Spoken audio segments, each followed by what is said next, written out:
I'm Ron Kitchens. I'm the Chief Executive Officer of Southwest Michigan First and the General Partner of the Southwest Michigan First Life Science Fund. Literacy is about economic freedom.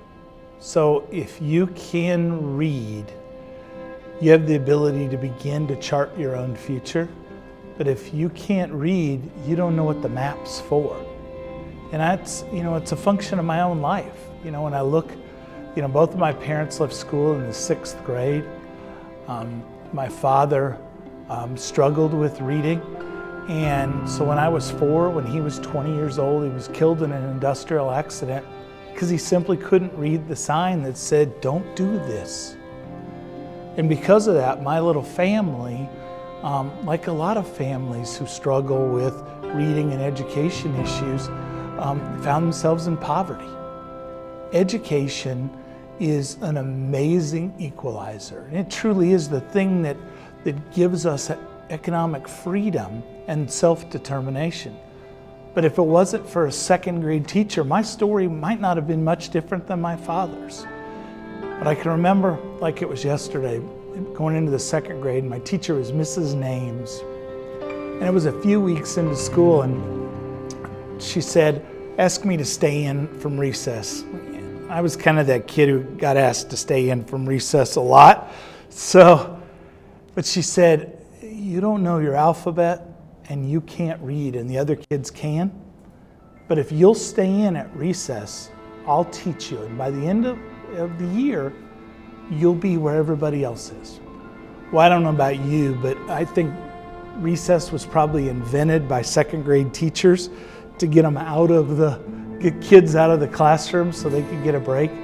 But for that year, when the other kids were out at recess, or when they were doing those things where she had some freedom, Mrs. Name sat with me and she taught me the alphabet. She taught me to read.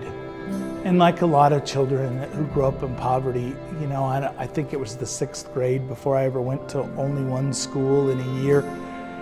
And I can remember spring, not quite the end of the year though, my mom showing up in class and saying, "We're moving again." And I can remember Nancy Names squatting down next to me and looking me in the eye, saying, "You're a reader. Now, read all you can, whenever you can. Someday you'll go to college." I sit here today where I focus my life's work, and I've just finished 30 years in economic development. And I sit here today because a 2nd grade teacher wouldn't pass me through. She wouldn't go to lunch on days when she could help me. She didn't take her right for a break. Instead, she invested in a little poorly dressed, badly behaved kid who she didn't know what my future was. And for that and every Nancy Name in the world, I get up every day believing that the key to a well-paying job is the ability to read your life's roadmap. And that begins with basic literacy. We have 25,000 people in this county who get up every day who can't read their own life's roadmap. And if we can change that, number for half of them, think of the economic vitality we create for them. But a job doesn't just fix today.